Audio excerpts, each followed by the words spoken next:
Get the unmissable news stories of the day. This is the Beijing Hour.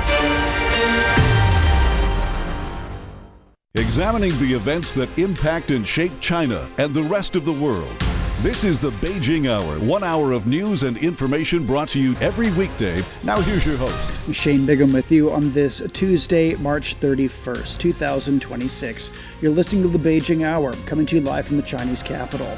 On today's program, Pakistan's foreign minister is visiting China on Tuesday for discussions on the Iran war and other issues of regional and international concern. The World Trade Organization has issued a declaration regarding the world's first multilateral investment agreement. And Cuba is getting its first oil shipment of the year despite the ongoing U.S. sanctions on the country. In business, China's manufacturing returns to growth after 2 months of contraction. In sports, Team China starts strong at the International Table Tennis Federation World Cup in Macau. In culture and entertainment, the Discover China Cultural Tour has kicked off in Beijing. Now the day's top stories. Pakistani Foreign Minister Mohammad Ishaq Dar is visiting China on Tuesday to hold discussions with his Chinese counterpart, Wang Yi. China says it believes the foreign ministers will strengthen strategic coordination on international and regional issues such as the situation in Iran. They also aim to make fresh efforts at stopping the war and maintaining regional peace and stability. Iran's parliament's approved plans to impose fees and restrictions on ships transiting through the Strait of Hormuz. The proposal outlines a toll system based on the Iranian currency and reinforces what officials describe as Iran's sovereign authority over the crucial energy waterway. Meanwhile, U.S. President Donald Trump reportedly told aides he's willing to end the war with Iran even if the Strait of Hormuz remains largely closed. The Wall Street Journal, citing officials, said Trump and his aides recently assessed that a mission to pry open the energy waterway will push the war beyond his timeline of 4 to 6 weeks. Trump is sending mixed signals, threatening further strikes and hailing diplomatic progress. Nick Harper reports. The idea of oil, the idea of the US taking Karg Island has very much come to the fore. Donald Trump has mentioned it on several occasions, in person, in interviews, and also on social media. At one point, he said that he wanted to take the oil. It said it was his favorite thing to try and do. That is a key export or oil hub for Iranian oil leaving the country. However, Donald Trump also said that some stupid people back home are warning him against the possibility of a ground invasion and the possibility of seizing that oil. Lots of things that could go wrong. There are fears that it could claim American lives if there are boots on the ground. There are fears it could raise oil prices even higher.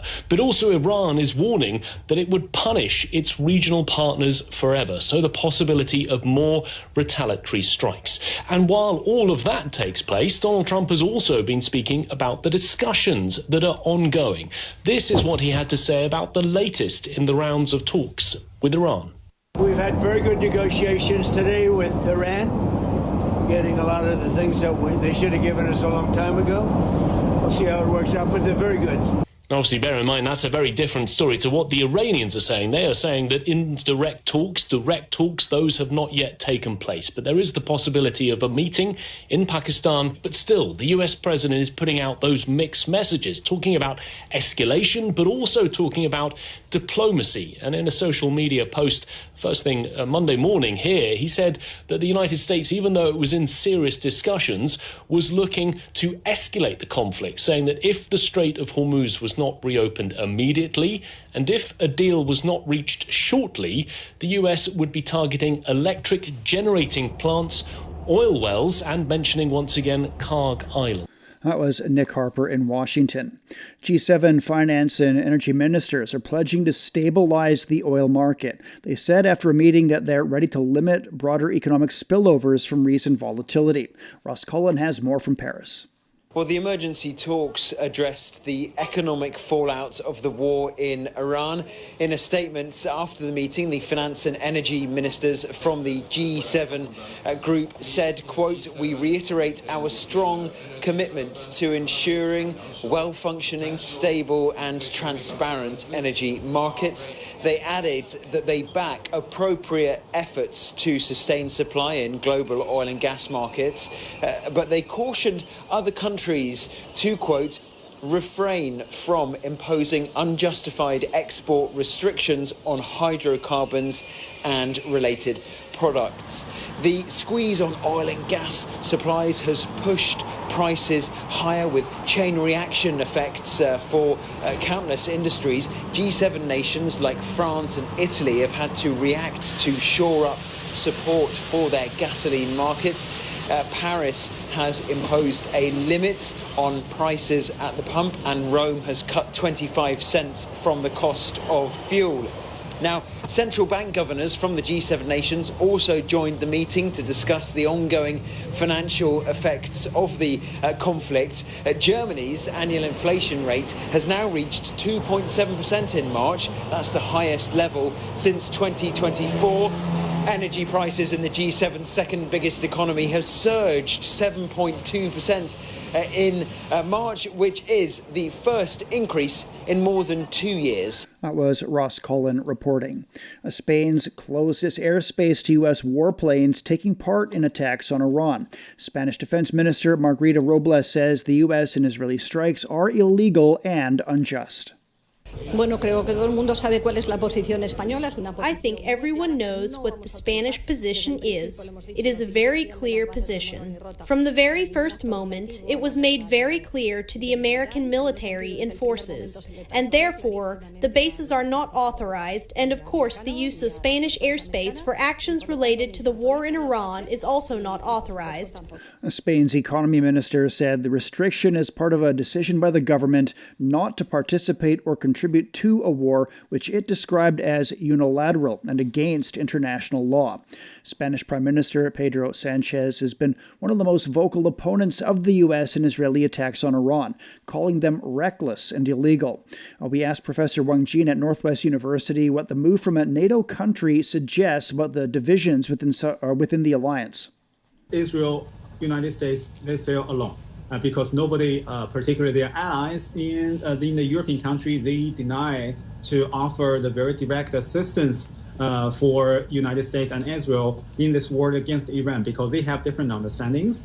From their perspective, they believe that the war was resulted from United States and Israel unilateral attacks against Iran rather than other kind of the mutual war. So that's why they hope that once the war could be ended, the United States and Israel, they should do something very assertively and very actively. And also, on the other hand, the United States' plan to end the war, particularly to ask assistance from the European allies, are very cannot be accepted by the European countries, because they ask the European countries to gather the military forces, to gather the military presence, to impose new pressure against Iran, and that could lead to the casualties of the European countries' forces, and also that could further enlarge and escalate the tension that is happening right now. So that's why the gap, I think the gap between the European countries and the United States and Israel are now become more and more widening, and the divisions become more and more clear. That's why I think maybe United States and Israel would be more lonely with the war going on. That was Professor Wang Jin on disagreements over the war in Iran between the United States and its allies. The U.S. national average retail price of gasoline crossed $4 a gallon for the first time in more than 3 years. Surging fuel prices have started to weigh on U.S. household finances, which were already grappling with rising costs. Tony Waterman examines the cost of war for Americans. Paul Shields watches his pennies. The Army veteran is on a fixed income, and the recent spike in gas prices is eating into his budget. It's horrible. I fill up like around a half a tank. For this car, it may cost me like $27. I just spent $40. So that's a huge jump. Prices at the pump have surged nearly 35% since the conflict in Iran began, putting fresh pressure on households already strained by an affordability crisis. And some Americans are now worried that gas is just the first pain point. It seems like everything kind of follows the fuel. You know, once the fuel goes up for everything, airline, cabs, Uber, your personal vehicle, tractor trailers, diesel is high. So once the prices go up on automotive or automobiles or transportation, then everything seems to tank and follow. Groceries could be next, hit by the triple threat of soaring costs of fuel, fertilizer, and freight, all linked to Iran's stranglehold on the Strait of Hormuz. Fresh produce, meat, dairy, and seafood are expected to see the fastest price spikes due to their reliance on temperature-controlled, fuel-intensive logistics. Iranian strikes on natural gas facilities could also drive utility prices higher, with the U.S. getting more than 40% of its electricity needs from natural gas. That will put a drag on consumer pocketbooks, consumer spending. It will actually delay certain expenditures. And so what that means, the U.S. could see a recession. It would likely be a relatively mild recession if it does happen. But certainly you won't see a boom as a result of what's going on in the United States. The Trump administration is trying to offset rising prices by easing oil sanctions on Russia and Iran, temporarily allowing foreign flag ships carrying oil at U.S. ports and tapping into the U.S. oil reserve. Experts say the only thing that will drive prices lower is a ceasefire, but even then, it will take months for things to return to normal. Between the infrastructure damage, the uncertainty in the region, we see it's going to be hard to get to a path back to $60 per day. We see a floor at around $70 to $80 per barrel. For how long? For at least the next 6 to 12 months. Which means the higher prices Americans are paying for everyday essentials could remain elevated well into next year. That was Tony Waterman on the economic impacts of the Iran war. Rising energy prices are also taking a toll on UK households, despite government promises of support. Prime Minister Keir Starmer held an emergency meeting last week alongside Finance Minister Rachel Reeves and Bank of England Governor Andrew Bailey to address the economic fallout from the war in Iran. Starmer said he has no meaningful concerns about energy supply, but warned Britain must prepare for the possibility of a prolonged conflict in the region. However, as Stuart Smith reports, many UK residents are already struggling with rising energy bills. Like an estimated 1.5 million homes in the UK, Annie Jones's house has an oil tank. It provides her with both heating and hot water. But the community oil buying scheme that she's part of here in southwest England was suspended when the Iran conflict broke out. No suppliers will quote a firm price for fear of wild fluctuations before they deliver. In such a volatile market, it's leaving huge questions about the cost. They won't give you a price on when you first order it. The price will be on the day that they deliver it, and they're saying 2 to 3 weeks delivery. So I would have been paying about 55p a litre, but I know neighbours of mine are now paying about £1.30. So yes, everything is getting more and more expensive, and perhaps we just have to get used to that. With a log burner and the spring weather starting to warm up, Annie has turned off her heating and is saving the oil she has to give her hot water. For those not reliant on oil tanks, with price fixes and national caps on costs, bills haven't gone up yet. There are warnings, though, of significant rises in the coming months. The UK government has promised to step in if prices spiral, but have warned that support will be limited. Contingency planning is taking place for every eventuality, so that we can keep costs down for everyone and provide support for those who need it most, acting within our ironclad fiscal rules to keep inflation and interest rates as low as possible. A month after it started, the conflict in Iran has had a huge financial impact on many in the UK. Petrol prices are up 11% in the last month. Diesel is up 20%. The average fixed 2-year mortgage rate has jumped to almost 5.5% as fears linger over inflation and possible interest rate rises by the Bank of England. And it's the uncertainty over future prices that's causing concern over household bills.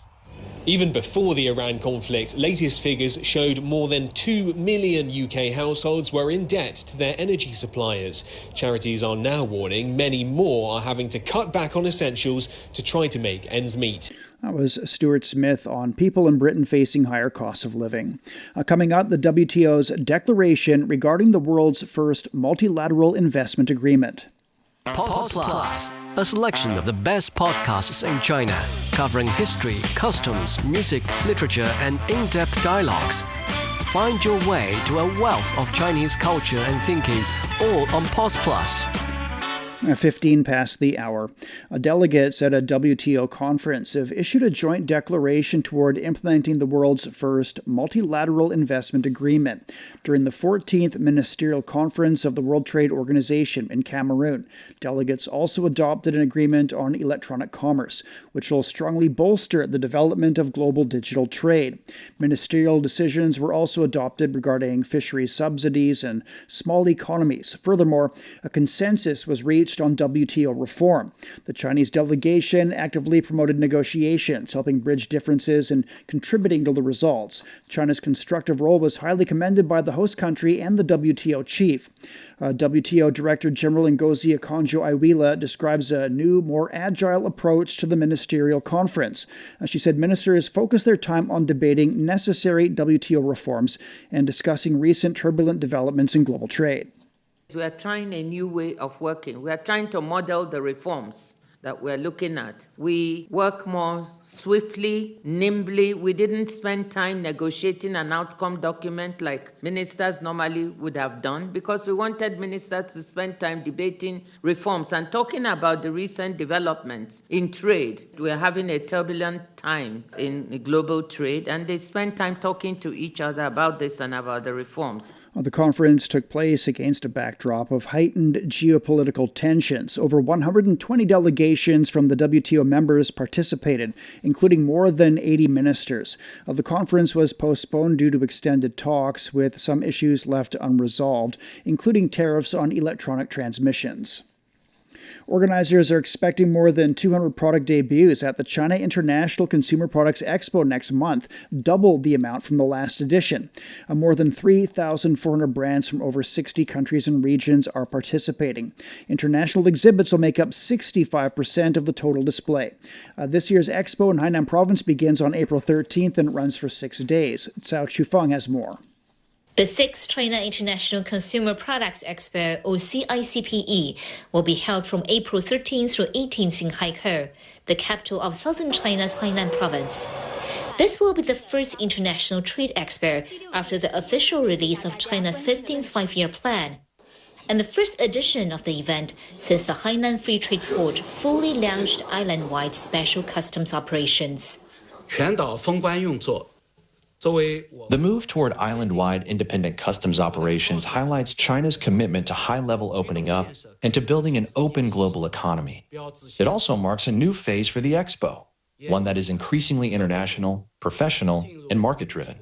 The Ministry of Commerce will focus on creating stronger synergy between the Expo and the Hainan Free Trade Port, leveraging the port's policies to support the Expo's high-quality growth, while enhancing the Expo's platform role to better serve the port's development. As a national-level trade fair in China focused on consumer goods, this year's CICPE will feature more than 3,400 brands from over 60 countries and regions. International exhibits will account for 65% of the total, up 20 percentage points from last year.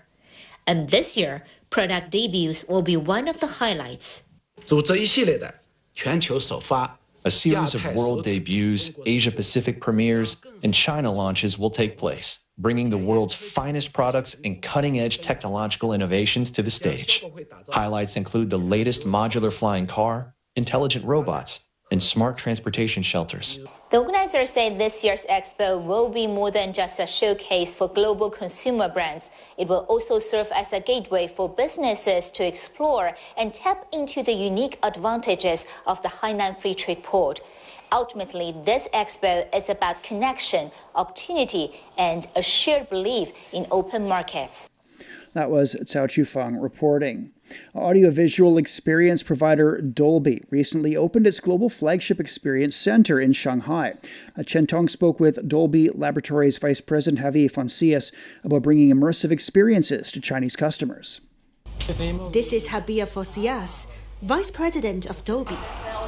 Yes, if you love watching films, you may have heard of it. For those of you who aren't familiar with Dolby, it's a premium audio-visual technology that delivers exceptional, immersive experiences. Habir traveled to Shanghai with the single mission of preparing for the opening of the world's first ever flagship center to experience Dolby tech innovations. And if I ask you to pick one song that we can have the best experience, which one will you pick? Okay, well, I picked one song from Ariana Grande, Seven Rings, because I think the atmosphere is uniquely special. It's, I think it's just got that sensual feeling that makes you feel like you're having a private concert. So you should check it out. Yeah. Well, I think our audience probably couldn't hear it, but it's just like a private concert for me. Yeah. It's just like I'm sitting in a very private theater, surrounding a lot of speakers. Inside this flagship experience center, Dolby offers a variety of experiences, from music to esports and car audio. Dolby does not sell anything to the consumer, so we rely on our partners. And the good thing about Shanghai is we have all of them here in Shanghai. But with phone dominating our life 24 hours a day, do you think that's a challenge? Actually, it's, I agree with the tendency. People are using their phones more and more, and they're using them on the go outside the home. But in a way, I think because they're spending so much time with their phones, they're actually expecting more from their phones. And what we find is that we actually have requests to adapt our technology, both our audio and our video technology, for the phones. And it's not only requests on phones, but also on cars. Habir told me that China has Dolby's most active business partners. China's Li Auto, for instance, is the first car in the world to provide the most advanced visual and audio Dolby techs. A lot of the new energy vehicles here in China, they push us to do new things. For example, when we introduced music, they said, but why just music? Why don't we have audiovisual content? So they pushed us to, hey, why don't you add Dolby Vision to our screens? Why don't you help us get services like Bilibili in the car? That explains why this experience center is set up right here in Shanghai. What impressed me most is what Habir said. They pushed us to do new things. Though phones are bringing revolutionary changes to the entertainment industry, Chinese music streaming companies try hard to offer better experiences on your mobile device. Music in cars is old news. That's why Chinese car makers also want to provide visual experiences. I think this story is not only about foreign companies showing business optimism in China, but also about the Chinese companies inspiring foreign firms to innovate. That was Chen Tong reporting on Dolby and its Chinese partners. Coming up, Cuba is set to receive its first oil shipment of the year despite U.S. sanctions. You've been listening to programs from CGTN Radio. CGTN Radio. We invite you to visit us online for more audio, pictures, and in-depth reports. At radio.cgtn.com, you can access a wide range of programs and find your favorite news, talk, features, entertainment shows, and podcasts. Hear the difference with CGTN Radio. 23 past the hour. A Russian tanker is delivering roughly 730,000 barrels of oil to Cuba, marking the island's first such delivery this year. Experts say the shipment could feed Cuba's daily demand for 9 or 10 days. The U.S. oil blockade on Cuba has deepened the energy crisis. It triggered blackouts, crippled hospitals, and slashed public transport. U.S. President Donald Trump said he has no problem with the Russian oil tanker delivering relief to the island. The White House said there has been no change in the sanction policy for Cuba. Security lines at U.S. airports got much shorter on Monday.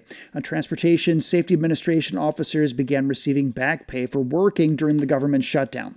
In Houston, wait times dropped from 4 hours to 10 minutes or less. Atlanta and Baltimore also saw big improvements. TSA workers said they received some back pay, with the rest expected next week. President Donald Trump ordered the payments to ease airport delays. The busy spring break travel season continues. It's still unclear how long federal officers will stay in terminals. Travelers are hopeful that the long lines and missed flights are finally over. There are concerns about whether the infrastructure in Mexican cities can cope with World Cup crowds as the country prepares to welcome football fans from around the world for the sports showpiece event coming up in June. Alistair Baverstock reports from Guadalajara. Guadalajara, Mexico, where the clock is ticking. As a FIFA World Cup host city, Guadalajara is expecting millions of football fans later this year. And while security concerns tend to generate headlines, local experts say a far greater problem is looming as the city prepares for that surge in visitors: water. Drought-ridden Western Mexico has a long-standing issue with the scarcity of water. It's estimated that Guadalajara's aging infrastructure loses half of its already limited supply, much of it drawn from nearby Lake Chapala to leaks. What's more, the region's rivers are some of the country's most polluted. In the southeast part of the city, the contamination is visible and foul-smelling. Tiene unos impactos muy fuertes hay muchos enfermos. The impacts have been terrible. A lot of people are sick because of contamination from the river, mainly with cancer and kidney problems. However, these problems are not limited to water above ground, says Professor Carlos Escudero of the Autonomous University of Guadalajara. Las plantas potabilizadoras no son suficientes. Guadalajara's water treatment plants are not enough for a city of 5 million people. The water comes out cloudy with particles, and studies have identified heavy metals, pesticides, and other contaminants. Escudero says the arrival of World Cup visitors to the city in June and July will add more stress to the system. Si no hay una buena gestión del agua. If water isn't properly managed, from planning and conservation to handling wastewater, increased consumption will put even more pressure on Lake Chapala. And for those who do come, the message is clear: don't drink the tap water. To avoid health problems in Mexico, it's better to drink tequila than tap water. That was a report from Mexico on the country's potential water problem during the World Cup. Displaced Palestinians in Gaza have marked Land Day amid the ruins, holding on to hope of rebuilding. The annual commemoration opposing Israeli land policies recalls the 1976 killing of 6 Palestinians by Israeli forces. In Han Yunis, Raja Al-Akkad is living in a tent and says they remain resilient and committed to staying on their land. No one forgets their land or their home. Land Day is a day that is very dear to us because this is our land and will remain our land, and we are steadfast. Despite the wars and everything that happened to us, we are still standing steadfast on our land. A fragile ceasefire has paused a 2-year war, but local officials say Israeli strikes have killed nearly 700 Palestinians since the truce. Key aspects of a U.S. ceasefire plan remain unimplemented. The countdown's begun for humanity's first lunar launch in 53 years. NASA's clocks are ticking at Kennedy Space Center, where the rocket is set to lift off Wednesday evening with 4 astronauts for the Artemis II mission. NASA Associate Administrator Amit Shastriya says they're ready. The vehicle's ready, the system is ready, the crew is ready, and behind this flight stands a campaign. Landings, a lunar base, a nuclear propulsion into deep space that begins, not ends, with what happens on Wednesday evening. Well, after orbiting Earth, the Orion capsule will take them to the moon and back. NASA's last crewed moon mission was Apollo 17 back in 1972. Police in Italy say thieves have stolen 3 paintings worth millions of euros from a private museum near Parma. The heist occurred on the night of March 22nd, with the suspects forcing open a door and escaping through the gardens. They completed the robbery in under 3 minutes. The stolen works are from Renoir, Cezanne, and Matisse. We're at 29 past the hour. Beijing will be getting showers overnight. It's down to 9 degrees. Wednesday's cloudy and 18. Shanghai is getting a light rainfall in 11, followed by overcast conditions in 20. Chongqing is cloudy and down to 13, followed by moderate rainfall in 26. Nanchang will see moderate rain in 11 tonight, then sunny in 22. Lhasa is getting sleet. It's down to 5 overnight. Tomorrow's cloudy in 16. Elsewhere in Asia, Islamabad will see a light rainfall in 15, and then overcast conditions in 26 for Wednesday. Vientiane will be cloudy tonight and tomorrow, a low of 24 and a high of 38. Phnom Penh's getting overcast skies in 25, followed by cloudy conditions in 37 degrees Celsius. It's time for a short break. So far this hour, Pakistan's foreign minister is visiting China on Tuesday for discussions on the Iran war and other issues of regional and international concern. The World Trade Organization has issued a declaration regarding the world's first multilateral investment agreement. And Cuba's getting its first oil shipment of the year despite the ongoing U.S. sanctions on the country. Shane Bigham with you. Stay with us here on the Beijing Hour. Shh, listen up. Can you hear the heartbeat of our world? It's vibrant and pulsating with the essence of life itself. From the stem of trees to the gurgle of rivers. From the silent strength of mountains to the icy whispers of glaciers. Even the solid ground beneath our feet. And right there, in the midst of all, beats the heart of humanity. What if those other heartbeats were to stop? Would ours keep on ticking? Ever wondered what's actually going on in Africa through the perspective of an African? How are things really going between China and Africa? What's the narrative of this relationship? Well, get a perspective with China-Africa Talk. Hear from African diplomats, entrepreneurs, academics, Chinese natives, and more. Get on our wavelength every week to find out what's real with China-Africa Talk. Find us on your favorite podcast. We'll see you there.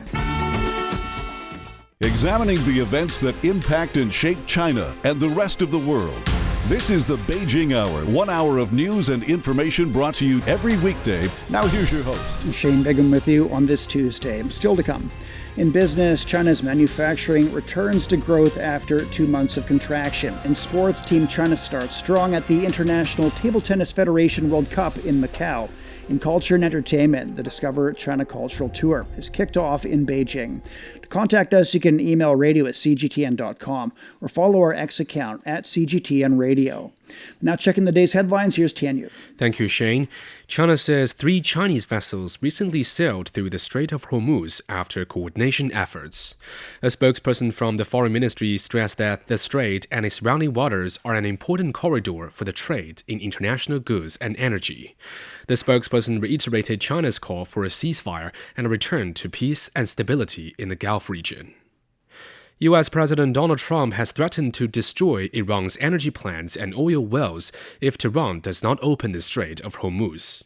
The comments came after Iran called Washington's peace proposal unrealistic and fired waves of missiles at Israel. Israeli forces said they intercepted 2 drones from Yemen 2 days after the Houthis joined the conflict by firing missiles at Israel.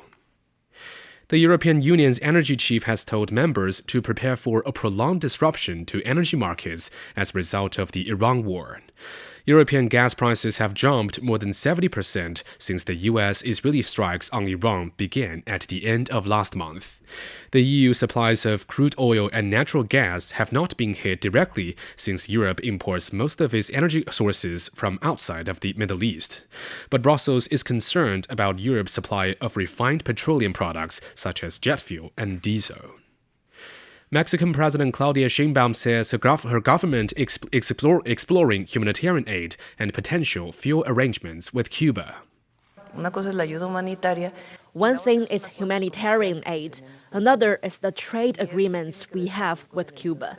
That also involves oil shipments, as some are humanitarian, while others stem, as I've said, from long-standing agreements going back decades.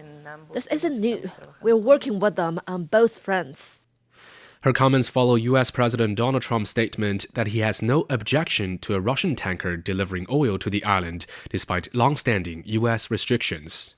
Sheinbaum said Mexico distinguishes between humanitarian assistance and trade, adding that any cooperation would build on existing ties. Cuba is preparing to receive a sanctioned Russian vessel carrying roughly 730,000 barrels of oil to help ease severe shortages that have led to widespread blackouts and disruptions to basic services. Philippe Lazzarini is ending his term as head of the UN Agency for Palestinian Refugees, known as UNRWA. He expressed sadness because nearly 400 of his staff were killed in Gaza, a record for the United Nations. He also felt bitterness over what he calls violations of international law. When we talk about, the respect of international law, we have seen that this blatant disdain and disregard, the fact that everything has been conducted without any respect of the rule of war, has also allowed now the spread of a conflict into Iran with no justification to initiate such a large-scale war impacting the entire region. Lazzarini said the ceasefire in Gaza is in name only.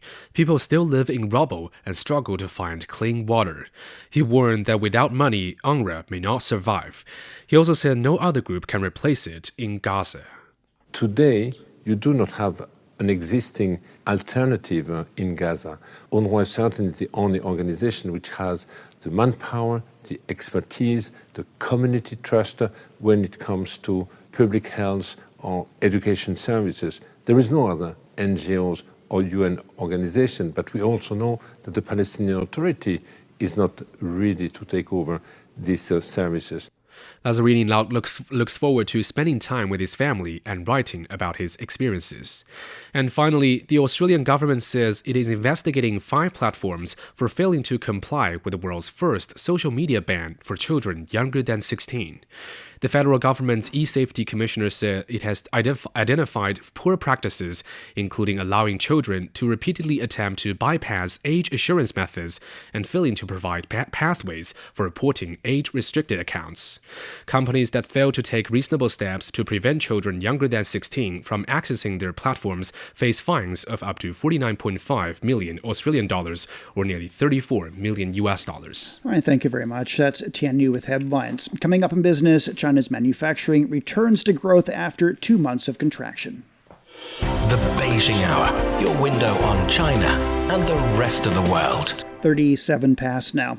Stock markets on the Chinese mainland closed lower on Tuesday. The Shanghai Composite was down around 0.8%. The Shenzhen Component decreased over 1.8%. Sports and forestry shares were among the top gainers. In Hong Kong, the Hang Seng Index gained nearly 0.2%. Japan's Nikkei declined more than 1.5%. China's factory activity saw a notable rebound in March, returning to expansion territory above the 50-point mark after 2 consecutive months of contraction. The Purchasing Managers' Index stood at 50.4, up 1.4 points from February. This marks the fastest manufacturing growth in 1 year, and the rebound exceeded market expectations with a Reuters poll forecasting 50.1. The National Bureau of Statistics attributed the improvement to the rapid resumption of work and production following the Spring Festival holiday and increased market activity. The sub-index for production stood at 51.4, up from 49.6 in February, while the gauge for new orders came in at 51.6, up 3 points from the previous month. High-tech manufacturing posted a PMI reading of 52.1, up 0.6 points from February, and remained in expansion territory for the 14th consecutive month. Meanwhile, the non-manufacturing PMI, which includes sub-indexes for service sector activity and construction, came in at 50.1 in March, up by 0.6 points on a monthly basis. For more on the latest PMI, Michael Wang spoke with Liu Zhiqin, a senior fellow at Renmin University's Chungyang Institute for Financial Studies. So March's manufacturing PMI shows production and new orders, so supply and demand, both back above that key 50 level, but new orders jumped 3 percentage points higher versus production's 1.8 percentage point gain. What does this tell you about demand post the Spring Festival holiday lull? I think these figures in March is very encouraging. We see very positive and a nice picture of our economic development in March, not only because of the Spring Festival, but also from the supply chain and demand side. Both sides have shown their resilience and confidence in growing up their efforts to develop the economy. First, we see the production side and also the new orders have shown that a good picture for the near future. We see that a good demand in all 3 major indexes. One is the manufacturing PMI index. The other second is the non-manufacturing. The third is the comprehensive, the PMI index. All these three index at the same time increased or improved to a positive area. This is a very surprising, also very good sign for China's economic development. That shows at least 2 points. One is that we have already adopted our right policy in the right time for right purpose. All these policies have already showed their effectiveness and also functioning very well. And secondly, from the relation between the market and also the administration from policy side, also very good, well managed, well cooperated and coordinated. That shows that the combination of the functioning of the whole picture. So we show that are really very positive and also very satisfactory, also very optimistic for the time to come. And that was Liu Zhiqin, Senior Fellow from Renmin University, talking about China's latest PMI numbers. The World Data Organization has held its first ever assembly in Beijing, marking a major step toward global cooperation on data governance. Around 500 people attended the event, including scientists and government officials. The organization's a non-governmental, non-profit body, set up voluntarily by members of the global data sector. Its goal is to provide a platform for international data collaboration. Organization President Tan Tianyu says that the group comes at a crucial time. As everyone knows, this wave of AI fever is extremely intense, and the most important characteristic of this AI development boom is data-driven. How to fully unleash the potential of data to drive faster development of the digital economy. I believe this is a common challenge facing all humanity, and it requires a globally recognized platform to promote solutions to these issues. Well, China's digital infrastructure has advanced rapidly. By the middle of last year, the country had built more than 4.8 million 5G base stations, with its total computing power ranking second in the world. Headquartered in Beijing, the World Data Organization is the first professional international body focused on advancing data development and governance.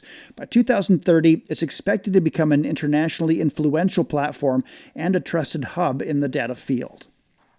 The world's most powerful cargo drone has conducted its first flight in central China.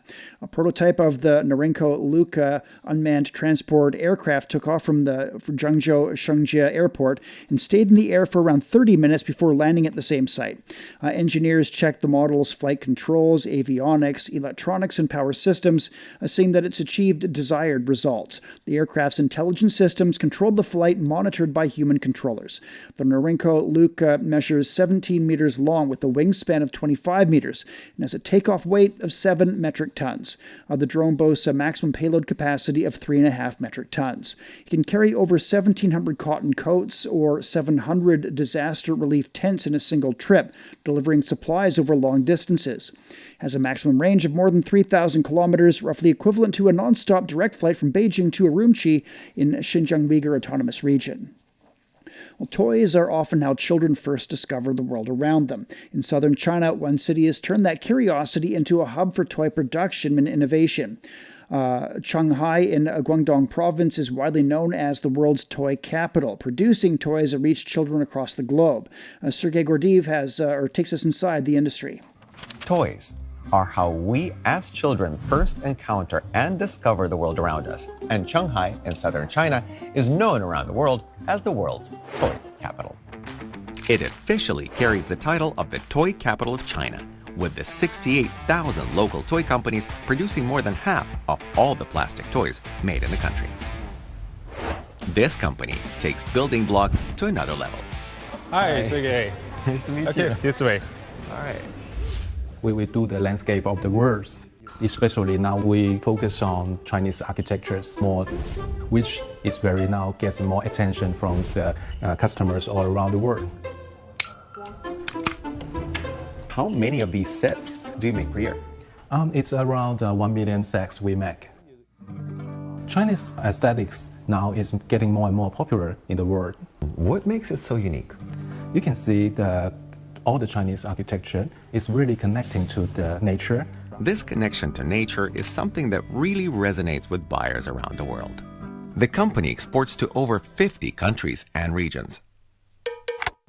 And the world now comes directly to Shanghai, sometimes even on flights chartered specifically for international buyers.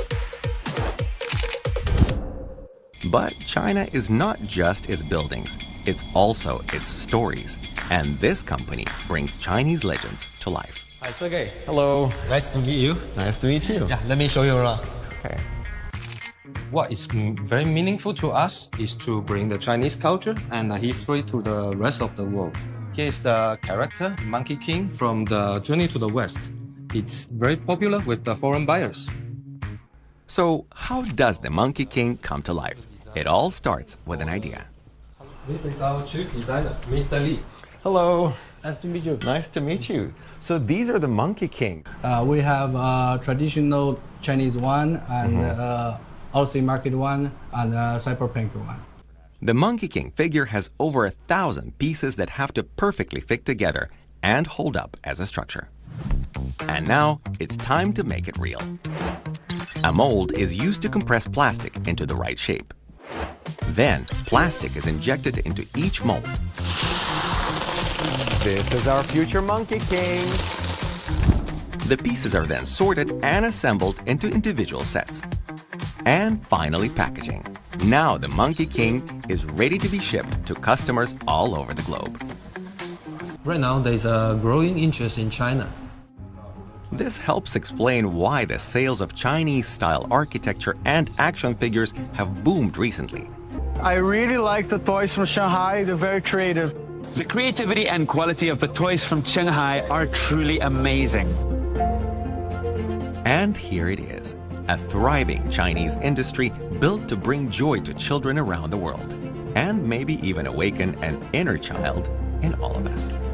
That was Sergei Gordeev reporting. You're listening to the Beijing Hour. Coming up in sports, Team China starts strong at the International Table Tennis Federation World Cup in Macau. Sideline Story brings you all things sports related. The hottest topics, latest events, juiciest stories, all with a very personal take. Subscribe to Sideline Story Podcast for heated sports discussions covering events that are happening in China and around the world. 47 past the hour, and with sports now, here's Yanguang. Thank you, Shane. China made a strong start in the group stage of the International Table Tennis Federation World Cup in Macau. Defending champion Sun Yingsha cruised past the Chinese Taipei's Li Yujun 3-0 in their first singles meeting. Sun says she aims to go further in the tournament. To be honest, she played really well on those 3 points. I mixed up my serves a bit at the table, made some adjustments and tried different things. Her returns were solid and the competition was still intense out there. I had a strong desire to win. I just wanted to take it step by step. Get through the group stage first, give my all in every match, and go for better results in the tournament. Wang Manyu beat Portugal's Fu Yu 3-0, while Kuai Man edged France's Charlotte Lutz 3-2. On the men's side, Chen Yuanyu defeated New Zealand's Ding Shu 3-1. I wasn't very familiar with my opponent, so I focused more on my own game. It was my first match, so I also needed some time to adjust to the venue, the ball, and the overall conditions. I just tried to settle in step by step and find my rhythm. 48 players per event are split into 16 groups, with only group winners advancing. At the Rhythmic Gymnastics World Cup, China has claimed the 5-balls title at the first leg in Sofia, Bulgaria. The 3-day competition featured 89 gymnasts and 22 group teams. The series serves as a qualification path for the 2028 Los Angeles Olympics. Individual neutral athletes finished second, followed by Uzbekistan. Upcoming World Cups in Tashkent, Baku, and Milan will continue the qualification process for the Olympics. In the CBA, the league-leading Shanghai Sharks edged the Shanxi Loons 100-96, extending their winning streak to 13 games. Shanxi stayed close with Liu Dong and Cal Gai combining for 14 second quarter points to give the hosts a half-time lead. Shanghai responded in a tight fourth quarter as Brandon Goodwin and Li Hongquan attacked the basket to regain control before Zhang Junlin sealed win with a decisive dunk. Goodwin led all scorers with 31 points and 7 assists, while Li added 16. Guy had 30 for Shanxi and Jia Mingru chipped in 12. In the NBA, the San Antonio Spurs extended their winning streak to 9 games with a 129-114 victory over the Chicago Bulls.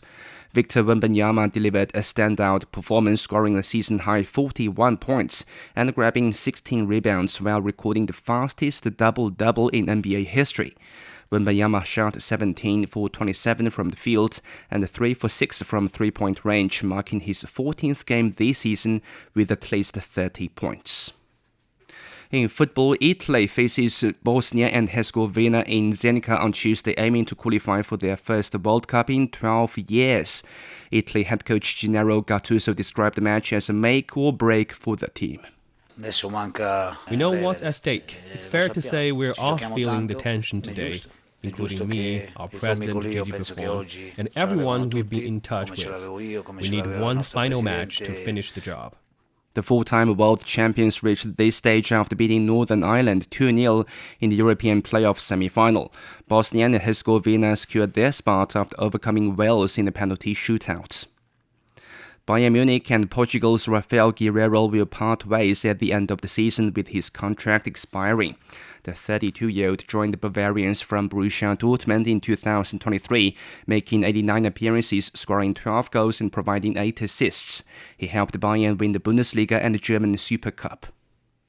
Ghana has parted ways with manager Otto Addo just around 2 months before the World Cup. His dismissal follows a 2-1 loss to Germany and a 5-1 defeat to Austria.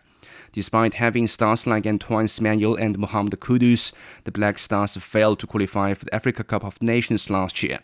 The German-born coach won 8 matches and lost 9 in 22 games in charge of the West African nation.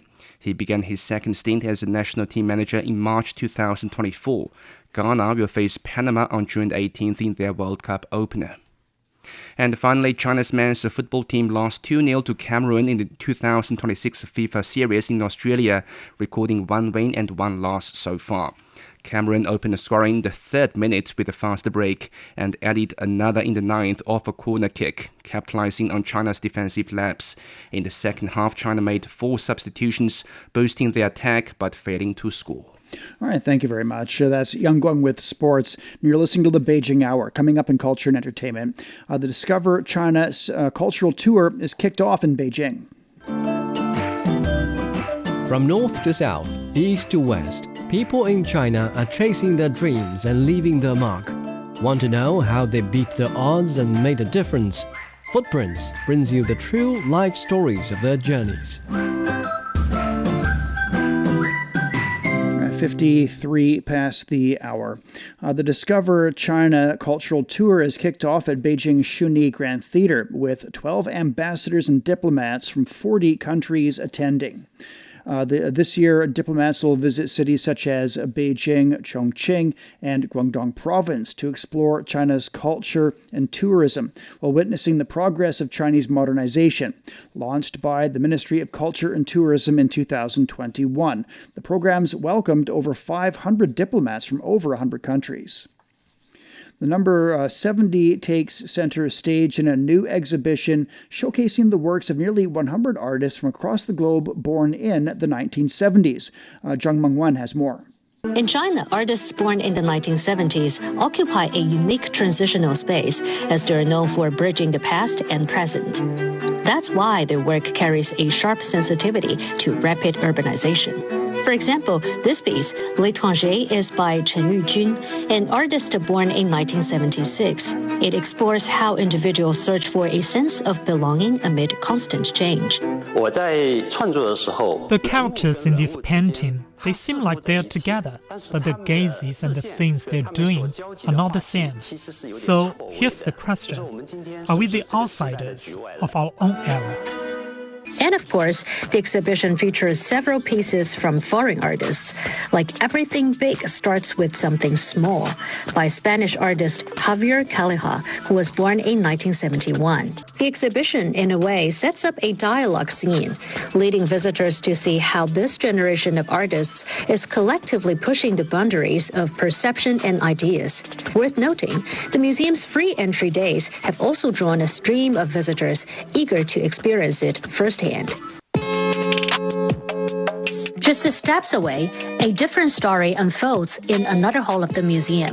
Echoes of Her Century, running from March the 10th to May the 31st, presents exhibits by nearly 200 female artists from more than 20 countries and regions around the world. Fang Junbi's iconic work, Portrait of a Lady in Pink, blends Western realism with the spirit of traditional Chinese painting, while Pan Yuliang's Moonlight Sonata uses warm tones to create a sense of serenity as a woman plays a guqin. And the largest piece on view, Rainbow Waterfall, a heavyweight in contemporary abstract art. People are now more likely to describe them simply as great artists, not as they used to, great female artists. 2 exhibitions, hundreds of works. It's happening at Low Museum West Bund this spring. 70 and Echoes of Her Century do more than hang art on walls. They open portals. Together, they remind us that art's deepest power isn't in answering questions, but in creating spaces where the questions themselves can finally breathe. That was Zhang Mengwan reporting. Celine Dion says she's feeling good, confirming she will perform again in Paris this fall. Over these last few years, every day that's gone by, I felt your prayers and support, your kindness and love. Even in my most difficult times, you were there for me. You've helped me in ways that I can't even describe.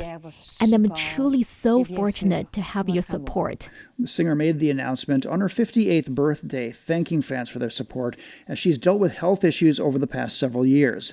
The concerts have come 2 years after Dion performed at the opening ceremony of the Paris 2024 Olympic Games. An art exhibition featuring Chinese painting is underway at the Tianjin Art Museum. The exhibition shows how Chinese painting has developed over the past century, combining traditional brush techniques and modern technology. Running until April 10th, the exhibition marks the first stop of a 6-city touring program. We're at 57 past now, checking the forecast before we go for the day. Beijing will be seeing showers overnight. It's down to 9 degrees. Wednesday is cloudy and 18. Shanghai will see a light rain and 11, followed by overcast skies and 20. Chongqing is cloudy this evening, 13 degrees, moderate rainfall and 26 for tomorrow. Nanchang will see a moderate rainfall and 11, followed by sunny conditions and 22. Lhasa is getting some sleet, but the low is 5 and it's cloudy and 16 tomorrow. Elsewhere in Asia, Islamabad will be getting a light rainfall and 15 this evening, overcast and 26 for Wednesday. Vientiane will be cloudy tonight and tomorrow, a low of 24 and a high of 38 degrees. Phnom Penh's getting overcast skies and 25 tonight, followed by cloudy conditions and 37. And that's it for this edition of the Beijing Hour. Making news today, Pakistan's foreign minister is visiting China on Tuesday for discussions on the Iran war and other issues of regional and international concern. And the World Trade Organization's issued a declaration regarding the world's first multilateral investment agreement. On behalf of the staff, this is Shane Bigham in the Chinese capital, hoping you'll join us for the next edition of the Beijing Hour and open a window to the world together. Find the Beijing Hour at precisely 6 p.m. Beijing time. We meet you on podcast and on air every weekday. The Beijing Hour, your window on China and the rest of the world. He can't live without the Yellow River in his eyes. The Yellow River is so noble and elegant. Both my grandpa and dad made a living from the river. Would you like to move away from the Yellow River? I don't think I will. I love it so much. The Yellow River, the second longest river in China, is regarded as a shaping force in the history, economy and culture of northern China. Today, about 100 million people live within its water basin, making up nearly 9% of the country's population. How is climate change felt at its headwaters, and what are the locals doing to cope with it? What are the descendants of the boatmen doing? What has kept some people from leaving their home village by the river, and what has drawn others back? Could the fading fishing community revive in a time of digital transformation?